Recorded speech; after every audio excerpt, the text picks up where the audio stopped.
Salut l'équipe, cette semaine c'est la draft NBA et à l'occasion de la draft NBA j'ai décidé de vous présenter mes prospects préférés de la QV 2025. Ce sera l'occasion pour moi de vous parler des prospects les plus en vue, mais aussi de ceux qui sont moins exposés. Bien évidemment, on parlera aussi des Français qui sont présentés à la draft cette année. Et pour bien commencer cette série de vidéos, on pouvait que commencer par le futur numéro 1 de la draft, Monsieur Cooper Flagg, l'ailier de Duke de 2,6 m. Cooper Flagg, il est attendu numéro 1 depuis à peu près un an et demi. C'est un poste 3-4, hyper athlétique, très fort défenseur et qui fait que de progresser en attaque depuis des années. C'est un des prospects, si ce n'est le prospect avec le plus haut potentiel de la draft, mais surtout, c'est celui qui a le plancher le plus haut.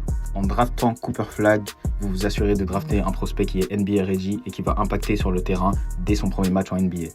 C'est un monstre physique, il a un volume de jeu qui est impressionnant, il a un moteur qui est impressionnant et des qualités athlétiques qui sont indéniables.